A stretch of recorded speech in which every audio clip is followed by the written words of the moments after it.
सबसे ज्यादा हम उसी इंसान के पीछे क्यों भागते हैं जो हमारी वैल्यू नहीं करता और हमें सबसे ज्यादा इग्नोर करता है।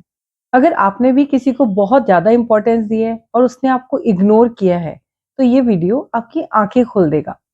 क्या आपने नोटिस किया है कि जो इंसान आपको वैल्यू देता है आप उसे इग्नोर करते हो, और जो इंसान आपको इग्नोर करता है आप उसी के पीछे भागते हो? क्यों? जब आप मैसेज करते हो उनका रिप्लाई नहीं आता, जब आप वेट करते हो वो बिजी रहते हैं, और जब आप एफर्ट्स डालते हो वो कोल्ड रहते हैं। फिर भी आप उन्हें छोड़ नहीं पाते हो। ये प्यार नहीं है, ये कुछ और है। इसका मतलब है आपकी इमोशनल कंडीशनिंग और आपकी वैलिडेशन एडिक्शन। तो पहला कारण है कि जब कोई आपको इग्नोर करता है तो आपके अंदर एक फीलिंग आती है कि मैं भी इम्पोर्टेंट हूँ और मुझे उस चीज को प्रूव करना है। और उसे प्रूव करने के लिए, अपनी इम्पोर्टेंस दिखाने के लिए आप बार बार उनके पीछे जाते हो। और इस बात का अप्रूवल आप उस इंसान से भी चाहते हो जिसने आपको इग्नोर किया है या रिजेक्ट किया है। इसीलिए आप लगातार उसके पीछे पड़े रहते हो अपनी इम्पोर्टेंस दिखाने के लिए। द सेकेंड रीजन है कि अनसर्टेनिटी क्रिएट्स एडिक्शन।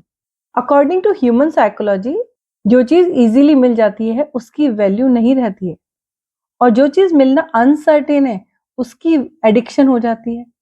जो कभी इंपॉर्टेंस देता है और कभी नहीं देता है, आपको उसकी एडिक्शन हो जाती है।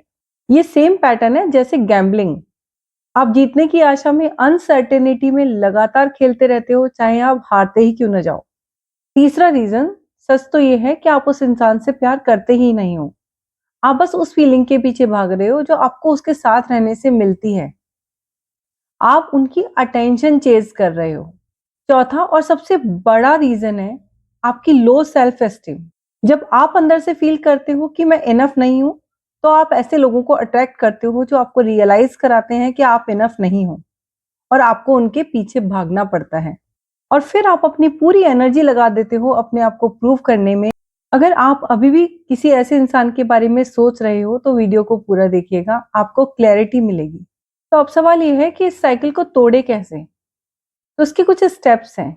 Step number 1, awareness. एक्सेप्ट कीजिए कि आप उन्हें चेज कर रहे हैं। स्टेप नंबर 2, पैटर्न को समझिए। समझिए ये प्यार नहीं है, एडिक्शन है। स्टेप नंबर 3, डिस्टेंस बनाइए, थोड़ा पीछे हट के देखिए, खुद को ऑब्जर्व कीजिए कि आप कर क्या रहे हैं। स्टेप नंबर 4, अपनी सेल्फ रेस्पेक्ट बनाइए, खुद को अटेंशन दीजिए और खुद की रेस्पेक्ट कीजिए। जो आप दूसरों से मांग रहे हो वो रिस्पेक्ट आप खुद को दो। याद रखिए, जो इंसान आपको इग्नोर कर रहा है वो कंफ्यूज नहीं है, बल्कि वो आप में इंटरेस्टेड ही नहीं है, और इस चीज को एक्सेप्ट कीजिए। और जब वो बार बार आपको इग्नोर करता है तो एक्चुअली वो आपको प्रूव करवा रहा है कि वो आपको कभी चूज नहीं करेगा। इसलिए आज एक डिसीजन लीजिए कि मैं उस व्यक्ति के पीछे कभी नहीं भागूंगा जो मेरी वैल्यू नहीं करता है।